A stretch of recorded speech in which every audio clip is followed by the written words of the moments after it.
But the thing is, many people are bound. They're bound by their duties. Suppose if you have children, you just cannot reject them, or if you have to take care of your father or mother and they're sick, so you cannot choose what to do, and it's quite fixed. You need to, live the life. You have to, and then try your best. But specifically, my case is suddenly I got this kind of freedom, and I have no idea how to decide, how to plan or decide, and I don't know, should I do it by myself, just sit and think and hear my inner voice, or I don't know, somebody should give you some instructions, or I really have no idea.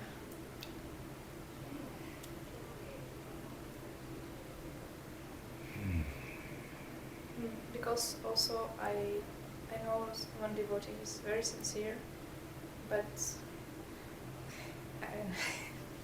this one I will not tell, okay. Okay, don't have to tell any name or anything.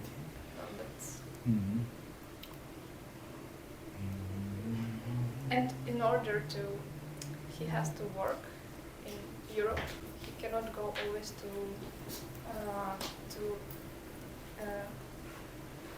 places like to India, and he has to,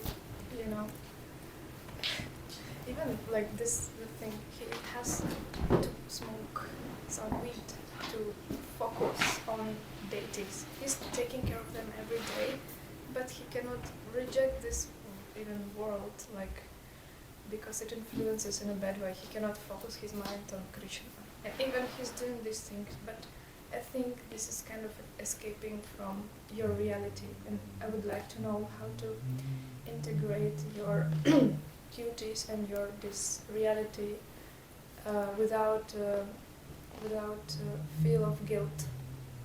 And also another query is it's quite big, but another query is also connected to it. There is, I think, in Bhagavad Gita, Krishna says about acting without attachment to fruits of your action, and if we just take it structural way, so this is Niskama karma yoga, I think. Yes. But also when people say about bhakti, they say this is also bhakti. So it's quite. People say that is also bhakti. Niskama karma yoga. It is according to close to bhakti. But Niskama karma yoga is not exactly bhakti yet, but it is considered as being close to bhakti. In other words, that stage is bringing us closer to practicing life of devotion to Krishna, or being more suitable, like preparing ground, making the ground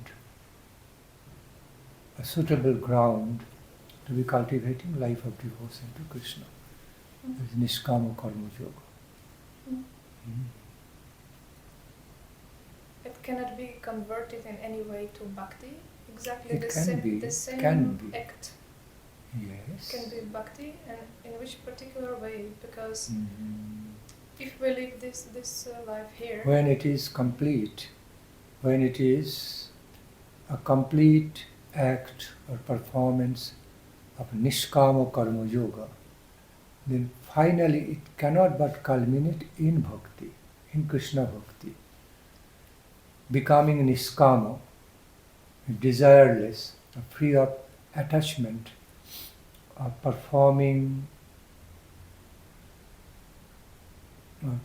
being free of attachment, of accepting about the fruits of the karma, not avoiding the karma. Niskama karma yoga means,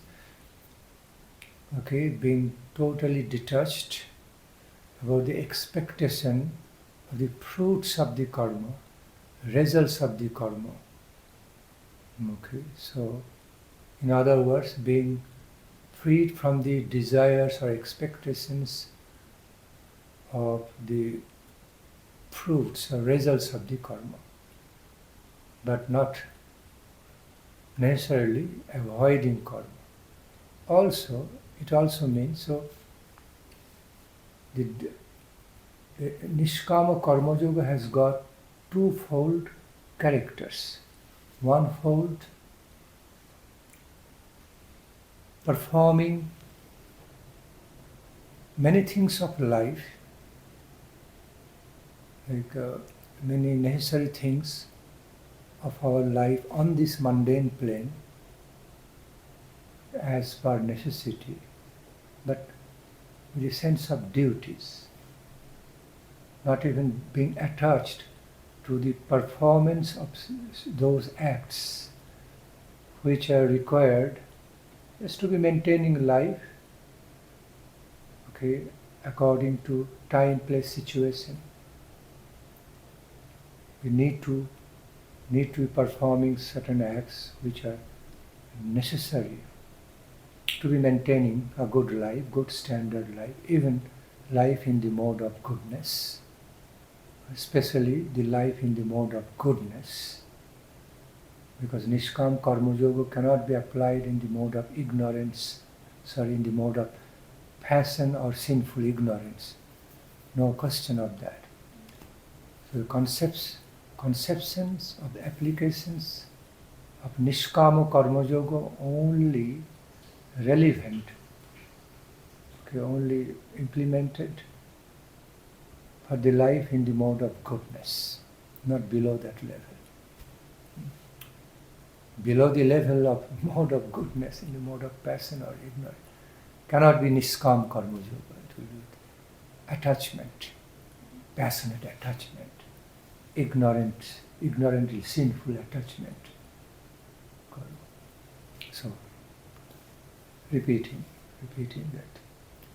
Niskama Karma Yoga only found on the level of pure mode of goodness, activities in the mode of goodness.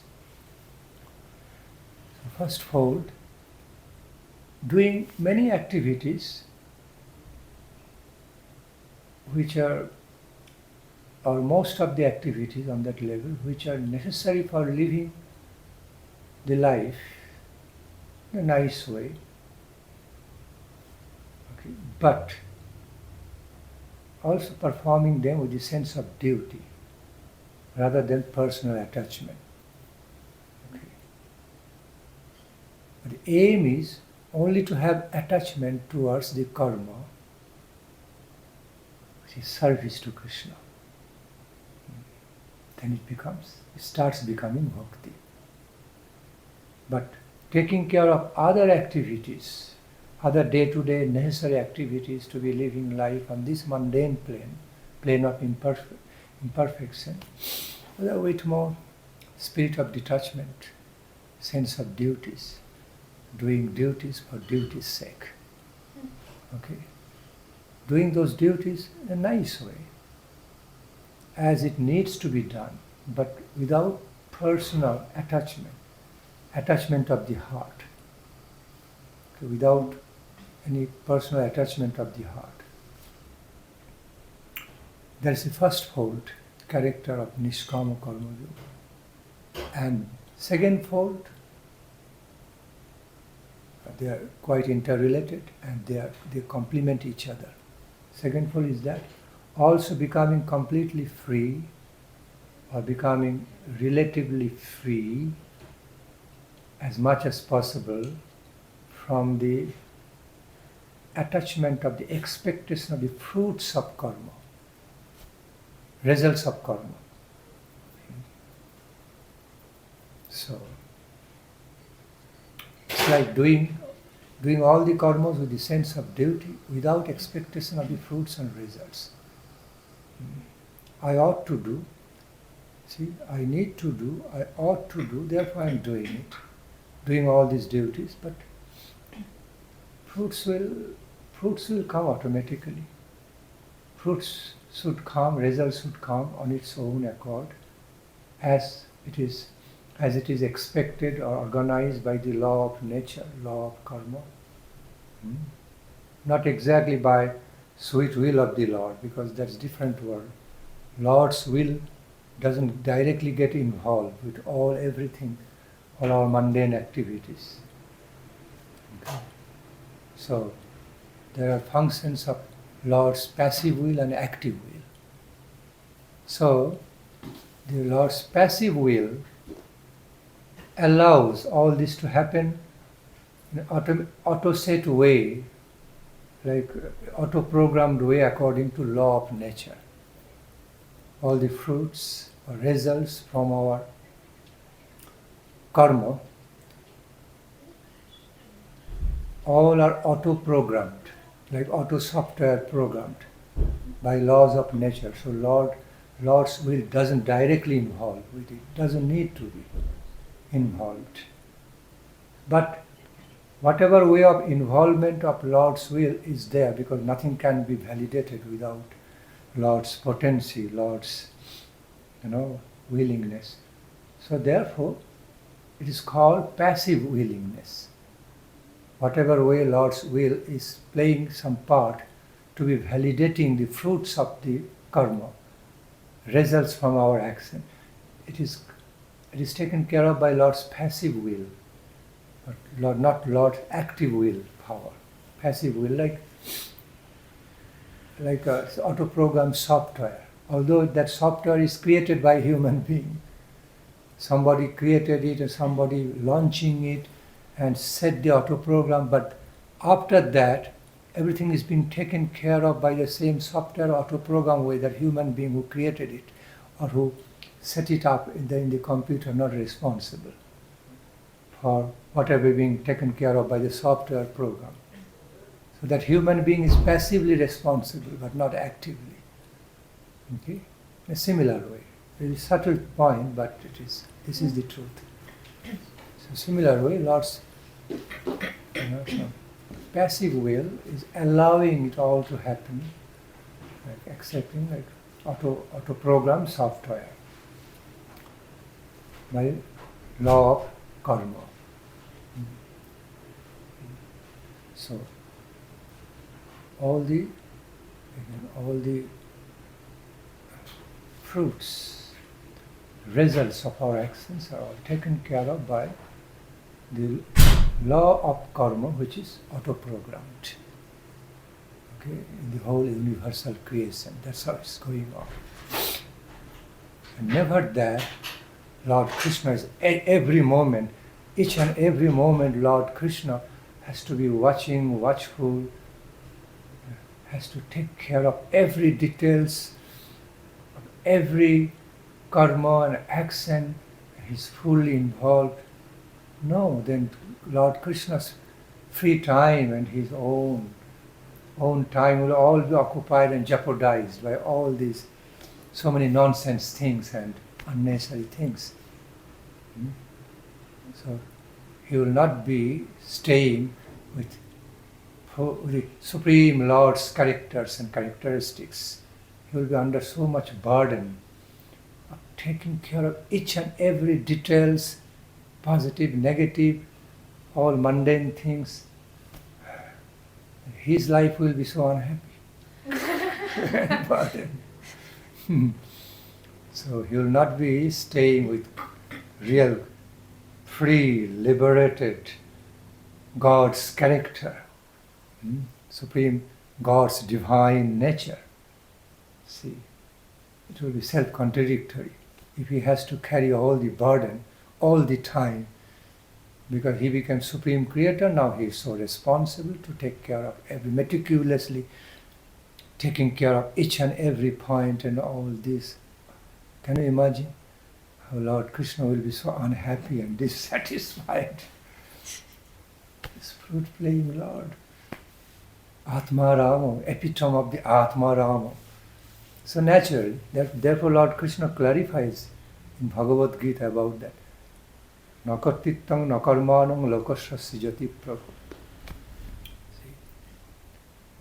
See, although I am Supreme Creator, everything is being validated by me. everything is being validated by my potency, but still I am not directly involved with all those. I am not under the laws of creation. Although I am Supreme Creator, I am basically creating everything, and everything is being not only created by my potency, but also being maintained, sustained, and also annihilated by my potency, but yet it's all taken care of by automatic program. Automatic programs by the laws of nature. That's how I created. Not directly dealt by me. So I am not involved. Meaning I'm never directly involved with all the activities going on the mundane multiversal planes and other dynamics. I'm not.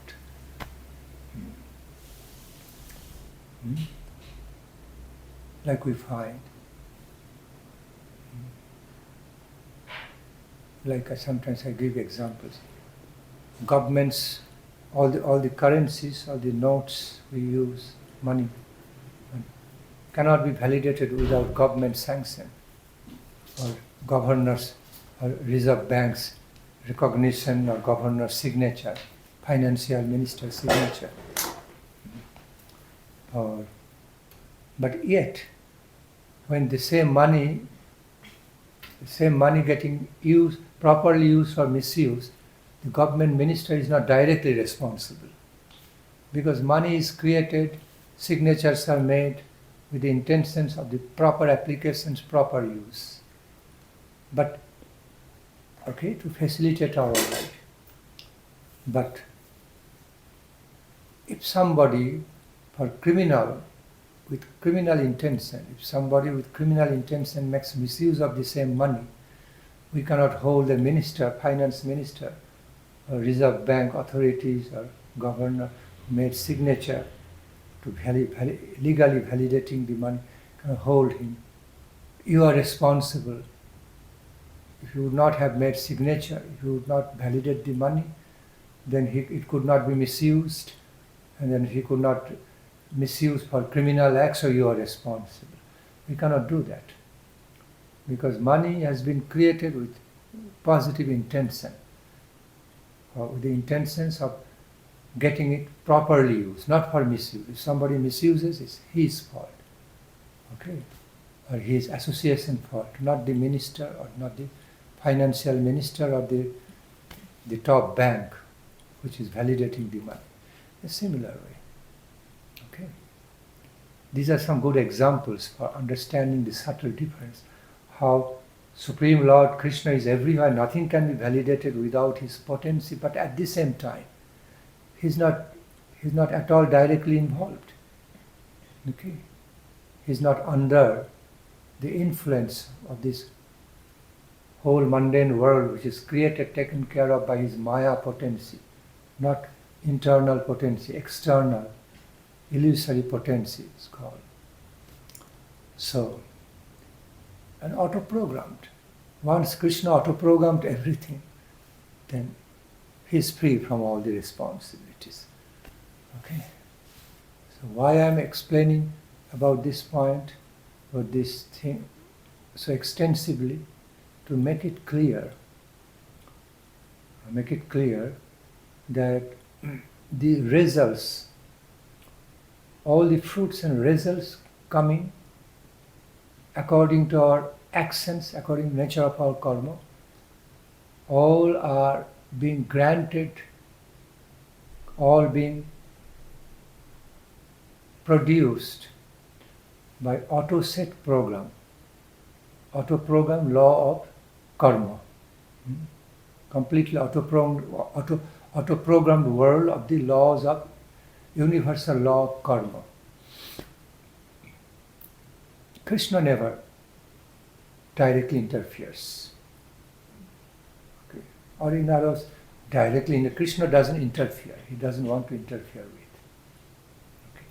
Krishna only interferes with the actions and activities and the fruits of actions of his devotees. he becomes personally interested to be interfering in the life of his devotees. If he or she is a proper devotee, true devotee, no matter of which level, maybe the devotee of Kanishtadhikar, Madhyamadhikar, medium level and high class level, Uttamadhikar, has to be sincere and pure. Even Kanishtadhikar, but purely sincere. Has to be a purely sincere devotee of neophyte level, that's fine. Then also Krishna's attention can be drawn like baby standard. Parents also take care of the babies, no matter how small. So a devotee can be of the neophyte level, but has to be a sincere neophyte devotee. Of course, question will come. That is another thing. How so much sincerity can come on the neophyte level? Because it also takes some qualifications to have sincerity and purity. How can it come? How can it be expected on neophyte level? Still, it can be expected to a certain extent, even on the neophyte level. Sincerity, intentions, goodness. Maybe in the primary level, it is the primary level of sincerity, goodness, more very basic primary level, but it is there also. Intuitive way, to natural intuitions. Okay, so back to the point. Lord Krishna is not involved by producing, by giving or non-giving the fruits of all the actions, karma, to everyone. It's all being taken care of, completely taken care of by the automatic programming of the universal law of karma. Once he set that program, he is completely free from responsibilities. Okay. All being automatically taken care of. Now, so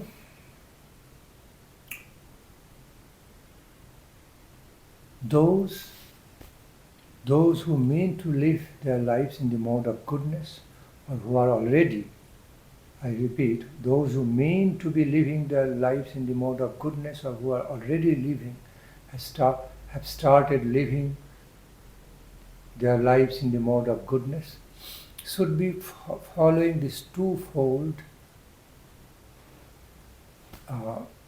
principles, these twofold aspects.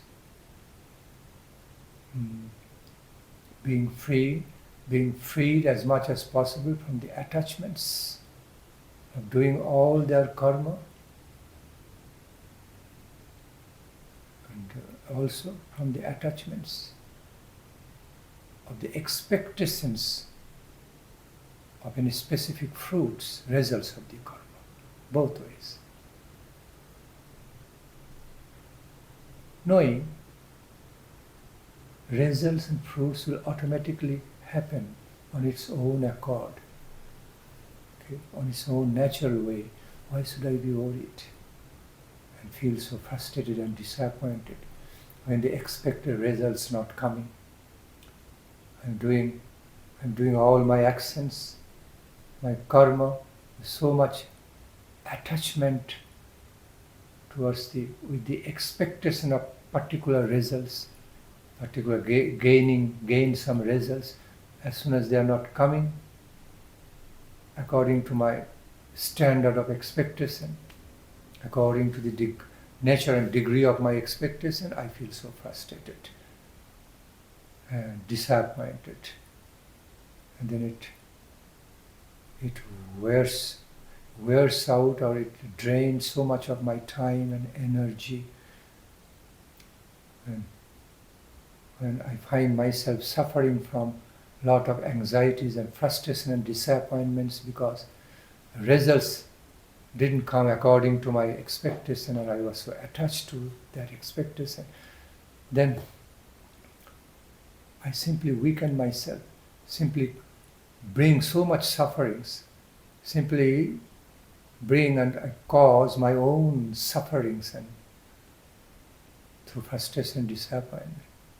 But if I stay very detached, if I can be practicing that qualification to remain very detached from any type of expectation of fruits and results, no problem at all. When good fruits are coming, when the good fruits, good results come, I'm accepting it in a naturally peaceful way, without attachment. Welcome. When no fruits coming, when our neutral character of fruits coming, okay, as a result of my karma, is neither good nor bad. Okay, fine. Now, this challenging part. The bad fruits are coming, bad results coming from my actions. Also taking them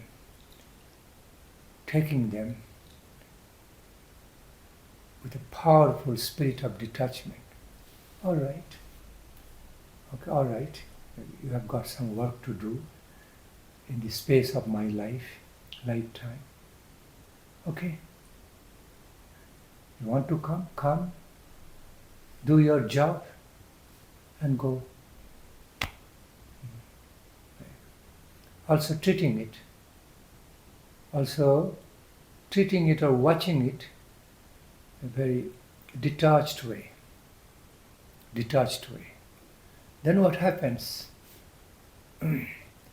So what happens, because he knows, that person knows whether these good fruits or bad fruits for my karma over here, both are just mortal and temporary.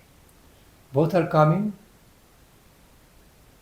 on this mundane plane and connected to my mortal existence, mundane existence, which is just mortal and temporary. So what's the big deal? What's the big deal about whether good fruits or bad fruits or neutral fruits? They're all mortal and temporary. They'll come, they'll come and will be having their activities, their influence for a while, try to have influence over me for a while, and they will go. But I should not let myself be influenced by them at all, whether by good results or bad results. So remain neutral, detached. They're coming in my life, since they are coming in my lifespan, in my life space, on their own accord, as a result of my karma, which I cannot control. I cannot be controller of my results of karma. So I am taking it kind of in a way without any attachment or without any invitations, without anything to do with them, without any involvement, but also not trying to resist them and fighting with them, okay, unless until it is too much, it becomes too much struggle for my existence. I would say too much struggle for my maintaining existence. Then of course fighting is required. Lord Krishna also said that. Okay, fighting for truth and justice, fighting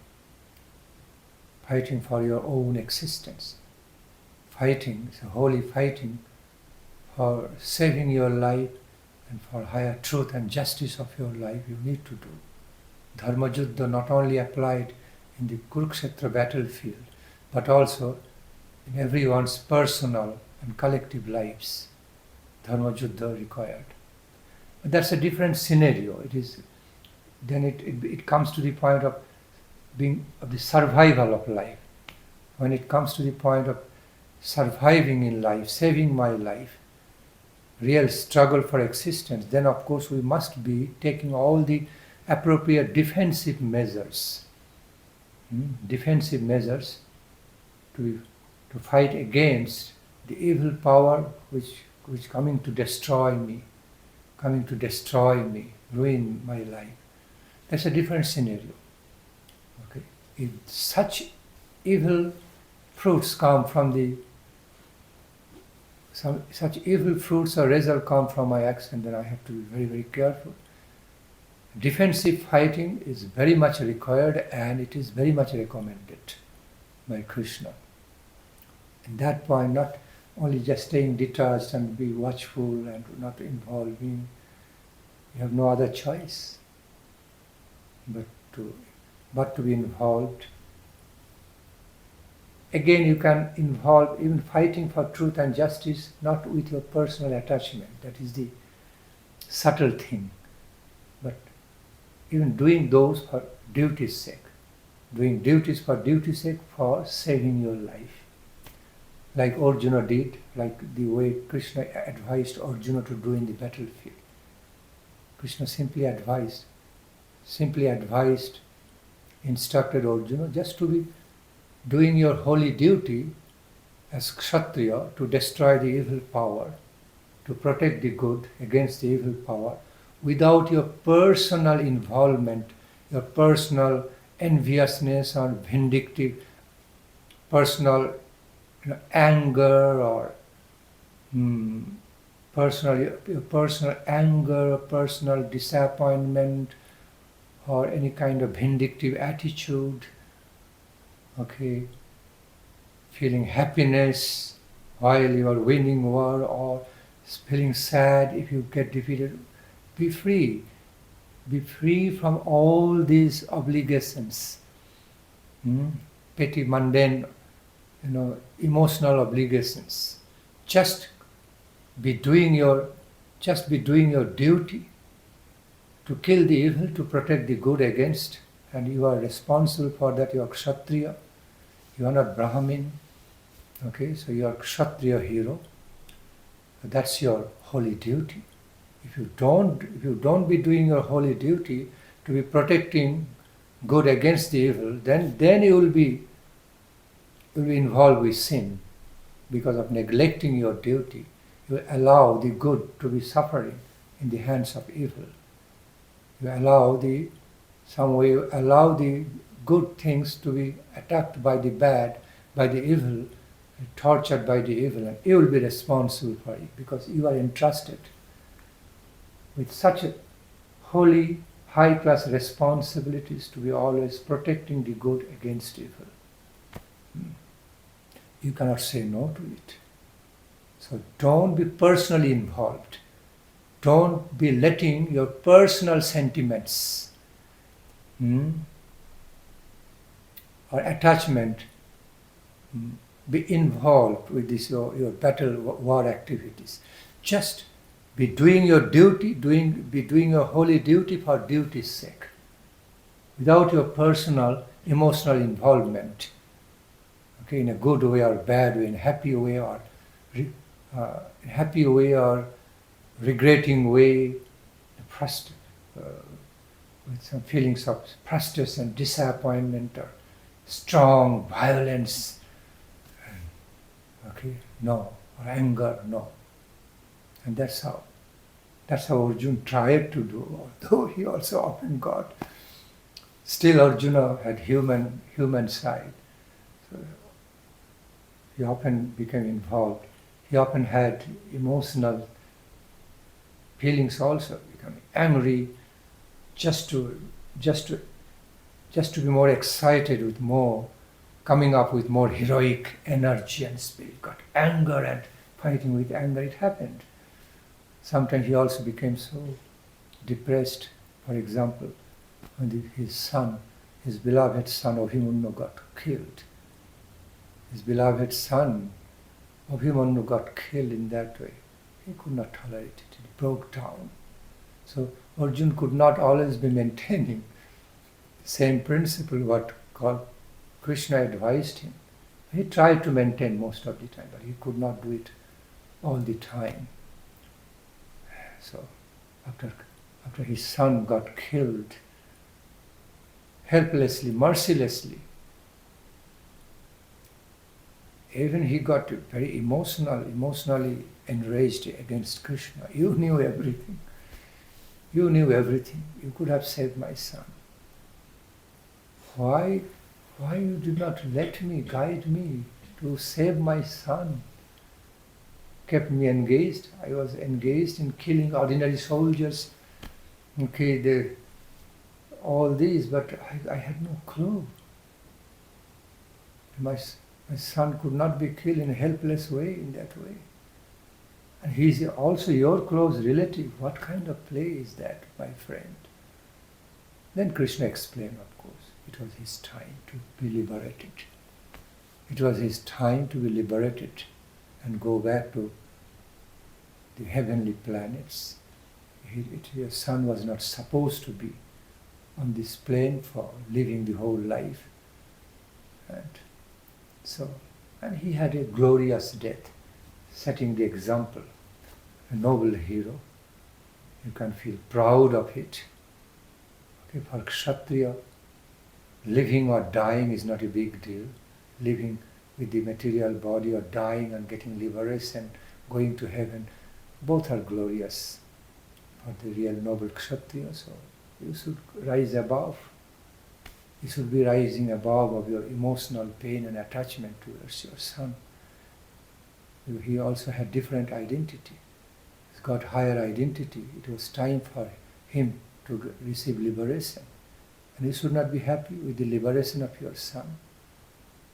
He's on the higher plane now, enjoying a higher life after liberation. So Krishna explained all these things to Arjuna and even made him understand and realize about that. After all, his son is now enjoying happiness with higher life on the higher liberated plane rather than staying on the mundane plane. Then he got pacified by Krishna. Once Krishna explained the higher reasons for it. Anyway, I'm branching out in my answers. They are also interrelated. Why I'm explaining this, otherwise questions come. Why Krishna became so unkind towards Abhimanyu? He could have saved, but he didn't. Therefore I'm answering the reasons. And then Arjuna became very pacified, understood. And then he was in the mood, he apologized to Krishna. But still he could not forget. Could not be forgetting, after all he was his father, he was his beloved son. He was his father and Abhimanyu was so beloved son. Anyway, so back to the point. So except for the cases where one should be strongly defensive, to be protective about his or her own life against the evil force.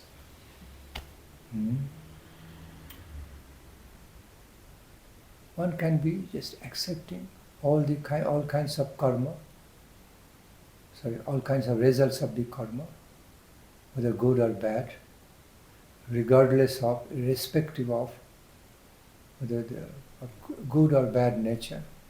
Just the detached spirit, detached temperament. Okay.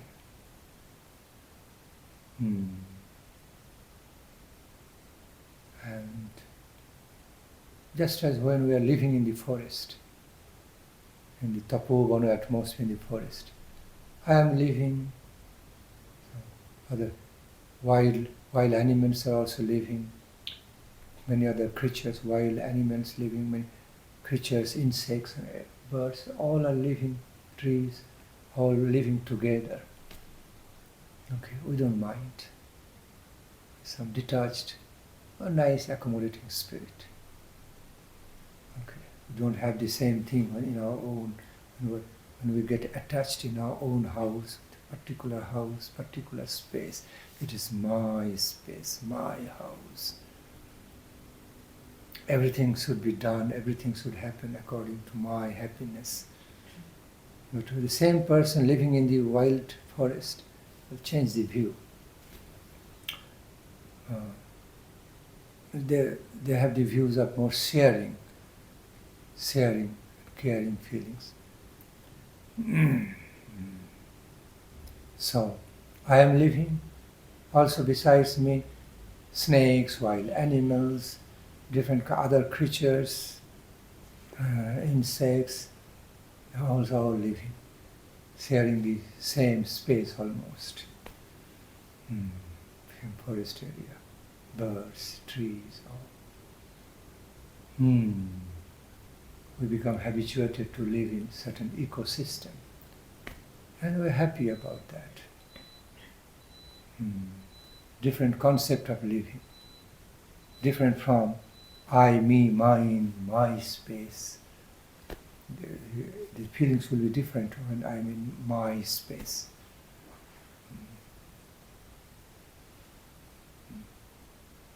So,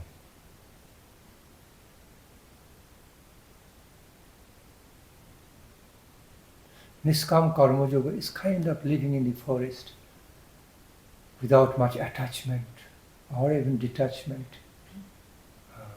Just accepting things in a nice way from a neutral stand. From a neutral stand. You may call it free of attachment, or you may call it detachment. Our BBT man will join us. Okay. We still have a 30-minute time. Okay. So now this is answered. Okay. So we can be doing our actions. We can be engaging in doing or performing our karma with a sense of duties, to be taking care of facilitating our lives, being free as much as possible, being free from the attachments of the results, expectation of the results of the karma, whether good or bad. Then what happens? It doesn't mean after that we become unhappy. We still enjoy a liberated kind of happiness of life. Still remain satisfied, peaceful, on a neutral state, situated on a neutral state of temperament consciousness. We enjoy some very sattvic kind of happiness and peace. And be taking care of our lives, be taking care of our life as required. The kind of sense of duties and some happiness, positive spirits in the mode of goodness. It's a different plane of consciousness, feelings. Not that because I'm totally detached from the expectation of the results of karma, then I become so detached to everything, so I'm also detached to my happiness of expectations and all. So I become like dry type, neutral, neither happiness nor unhappiness. It's not like that. Even on that state, it's the state of the mode of goodness, high mode of goodness. Still be very happy and peaceful. It's different quality, different kinds, different dimension of happiness, different character of happiness and peace. Without petty involvement through attachments. Rise above.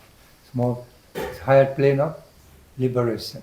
It's kind of higher plane of existence characterized by more liberal feelings, liberal kind of happiness and satisfaction,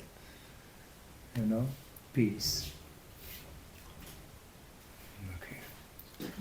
So, when I can do that, you can do it. It's a great achievement of life. then on that state, one can naturally be owning a higher spirit, higher power of life to be appropriately tackling and dealing even when some bad results coming. Like the way great lives do. There are a lot of qualitative distinctions, okay, in the nature of ordinary lives and great lives.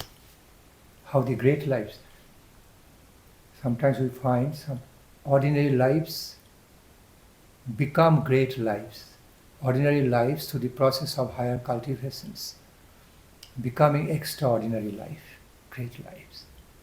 Not that they were born as great lives from the beginning, through sadhana, through proper ways of the cultivation. Ordinary lives become converted into great lives.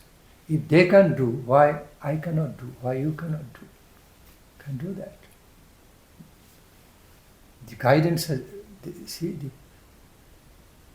paths are already there, sown. Those better paths of life already sown by the great lives. Guidance and directions already given by them, by their practical ways of how they became great from the ordinary state, how they became extraordinary from the ordinary state. So, it is a reality. It's very realistic ways of life, already discovered. Realistic ways of life to grow up, to advance, develop in a high-class way, already discovered and presented before us. Okay, as higher realities. So, it is simply that. We are eliminating the lower realities in order to embracing higher realities, higher realistic ways and experience of life. That is Niskama Karma Yoga. And then what happens? Because when we can become qualified Niskama Karma Yogi in that way, then thereafter, and because again we're becoming qualified Niskama Karma Yogi in the very high class mode of goodness, and thereafter it becomes easier to become devotee. All the foundation is prepared. All the foundation work is done, prepared. We are becoming very close to the nirguna level, even higher than the mode of goodness. Because highest level of the mode of goodness still under mundane influence to some extent. But as we cross over that, there comes nirguna platform, plane of nirguna, or Vishuddha Sattva level of highest mode of goodness. It's called Sattik level, the highest level, highest kind of Sattik level. But beyond that is called Vishuddha Sattva. Means transcendentally excellent level of goodness, Vishuddha Sattva, transcendentally pure mode of goodness, Sattva Guna. Vishuddha Sattva means it's above this Mayik Sattva Guna, Vishuddha Sattva, Nirguna. In other words, it's called Nirguna. The best transcendental mode of goodness means even beyond is neutral liberation. It's a very positive, positively happiness giving, gain giving liberation. Not a kind of plane of liberation, neither gain, no loss, neither gain. But it's a gain giving state of liberation. Very, very much transcendentally profitable. Transcendentally profitable plane. That's the plane of Krishna consciousness. That's the divine plane. Transcendentally profitable plane of Krishna consciousness. So, back to the point. It's true. Niskama Karma Yoga level becomes very close to the entrance of being attached. Now no question of detachment. Now it is the time for being attached towards Krishna. Entering the world of Krishna consciousness, participating with all our activities in the world of Krishna consciousness, in the life of Krishna consciousness, saying goodbye to all detachment. Now it's the time for being attached fully. Okay, as much as possible, be attached to the world of the devotional service of Krishna Radhika. More and more, and be gaining more and more. Be blossoming in that world more and more. See. So beyond the Niskama Karma Yoga, now we are entering into the world of so much Sakama Seva Yoga. Replacing beyond. Okay, much beyond the Niskama Karma Yoga, now we are entering into the world of the cultivations of loving service, loving relation with Krishna Radhika. Is the world of Sakama Seva Yoga, loving service activities, and Sakama with all attachment. Because from the activities of that world, no bad results will come, ensured. No bad results, fruits supposed to come. All are good. Maybe of different dimensions. Good of different layers. It could be different layers and different levels. Good, better, best quality. But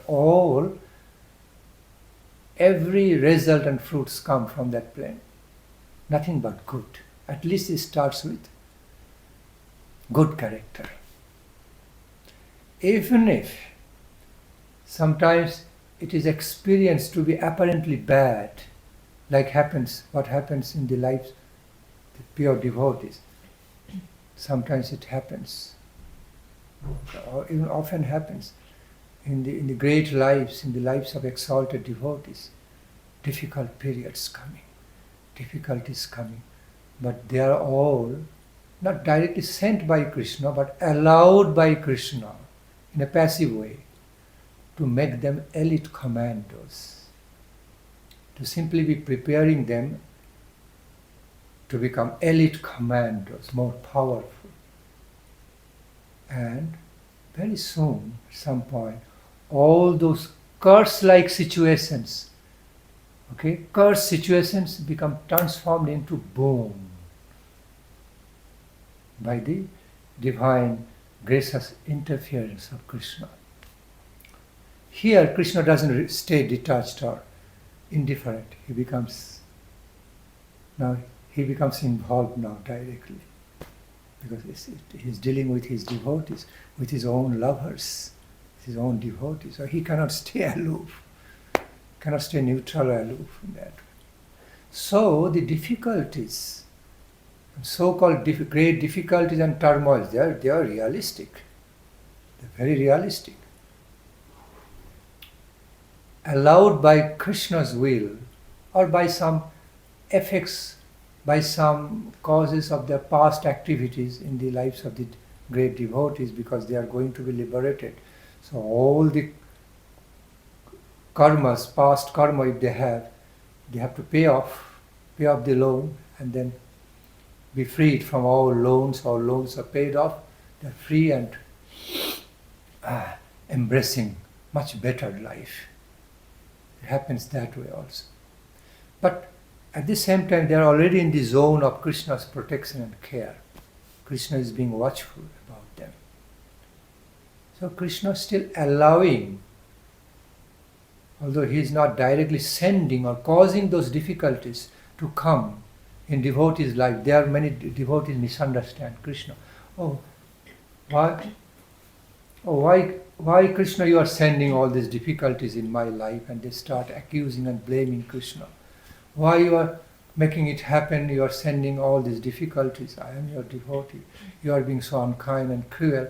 Without understanding, in the first place, they are still under ignorance. Under ignorance, they don't know. Krishna is not responsible. Krishna is not at all involved with all this. Krishna doesn't bother. He is a Supreme Lord, supremely busy, occupied with so much responsibilities, becoming the Supreme Absolute Lord, becoming the Lord of this infinite multiversal systems and existence, Lord, validator Lord, of innumerable dimensions of the creations of lives and multiversal activities, billions and zillions of the universe, multiversal system. Why he should be bothered? He should be bothering of sending some difficulties to your life. Such a low-class job for him. Then you accuse Krishna becoming vindictive. Vindictive, unkind to you. While you are trying to be devotee of him, and he becomes so unkind to you, sending you all the difficulties. That kind of thought comes from total ignorance. Total ignorant sentimentalism, sentiments. Without knowing in the first place the actual truth, Krishna doesn't even bother all these petty things, low-class things, sending difficulties to your life. As if he doesn't have any other job. He's so low-class person, he's involved in creating trouble to you, sending all difficulties in your life. What is that? No, not at all. Not at all. So while we see some difficulties, great difficulties, even turmoil in the lives of the great devotees, they know how to face it. Because they are the great lives, those devotees are no less powerful. They are unlike the ordinary mundane people. They never come up with any complaints towards Krishna. They rather accept it with the feelings of that, with the meanings of that verse. Remember from Srimad Bhagavatam, Tattvenu kampang shushamiksamano bhunjano evatma kritanga vipapam Tattvenu kampang shushamiksamano bhunjano evatma kritanga vipakam hridbag bapu bhir vidadhan namaste jiveto yo mukti pade bhakti pade sadaya bhak. Remember that verse? Meanings? Find out that verse. Read out the translations. Find out that verse. Very relevant. It starts with Tattvenu kampang. T-A-T-V-E-N-U-K-A-M Kampang. P-A-M. Kahadrasma is asking if he should bring the car because he has to go to bring the car here to bring us over there. Okay. Yeah. Okay. tatvenu kampam.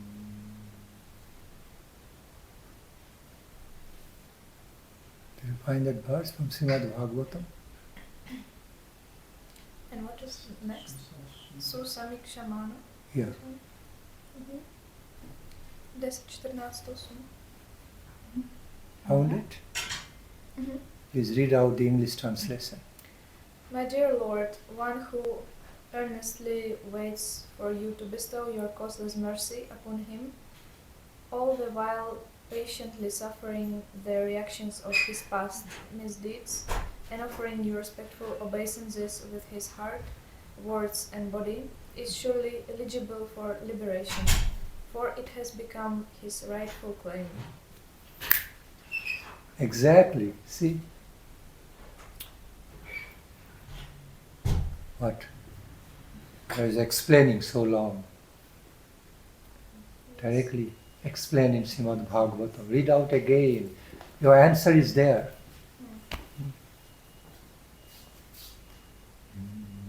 Very meaningful, one of the very meaningful verses. That's what the great lives do, you know. That's what the devotees do, who are not yet so great or exalted pure devotee, but still they are in the process. But look at their temperament, opposed to complaining Krishna, rather taking it, okay, I know their temperament and their realization, not just temperament, their realization is this: I know my Lord, you are almighty. He could have interfered and do away with all this, destroy all these difficulties in my life. But still, while it is happening, it means it has got a purpose. It has got a purpose to happen in my life. Okay, I have got a purpose to pass through this. And you also have got a purpose to be allowing it to happen, although you are not directly sending it, you are not causing it. But you could have interfered and stopped, but you didn't stop. You allowed it to happen. It means it has got a higher purpose in my life, so I accept it in both ways. Also, finishing going through my past karma, paying off my loan of my past bad activities of my life, and in this way, after paying off my loan, I will be free of all debts. Paying off my debts, I will be free of that, number one. Secondly, I accept it as some kind of your mercy, that you are training me like elite commando to make me more powerful, my Lord. So, you want me to become more powerful, face all the difficulty and turmoils of life and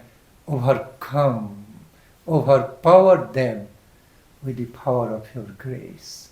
I know you are watching me. I know you are watching me.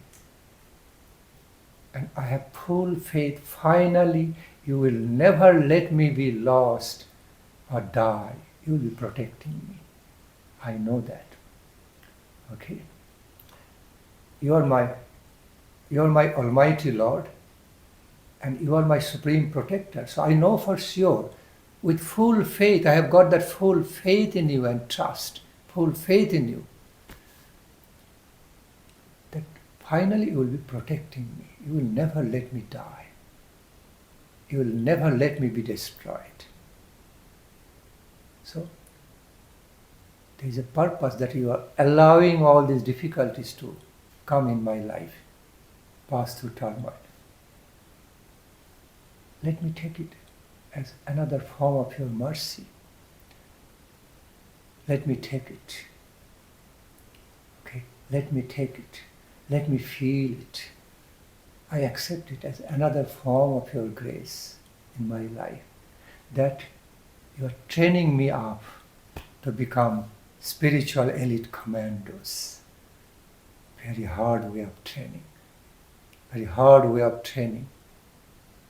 But the result is so good, I will become more powerful. So much powerful, I will be even overpowering all these turmoil, difficulties, great difficulties and turmoils of my life. I will be winning over. I can sense it. Okay, and that's why you are preparing me. I accept it as your grace, another form of grace. Maybe not it's not in tender form, but it's in a strong form. Okay, hard form, strong form of your grace coming, okay, in my life. Let me take it. See, never complaining, rather the whole mood and temperament opposed to complaining to Krishna. And results come. They become, very soon they become so much awarded and rewarded. Very soon, or within a while, they overcome. All the cursed situation become transformed into boom. Now, like happens in the lives of the Olympians who win the medals. I give examples. All their strenuous, unhappy, very strenuous, painstaking experience through the training period transformed into so much happiness, crying of happiness, crying in happiness when they win the medals, receive success. Then they no more feel bad about the past memory of the strenuous, painstaking, very painstaking training. Now they rejoice on that memory. They start rejoicing on that memory. That's why they become so powerful. When the commandos can be saving many lives from the turmoil atmosphere, they have some higher satisfaction of saving the lives from that situation because they became elite commandos. If they would not become elite commandos, they could not be doing so. They could not enjoy that satisfaction. That's what happens in the great lives. So devotees should have that attitude, this temperament. Never losing faith in Krishna. Then see what happens next. Just as Srila Swami Prabhupada also talked to Krishna.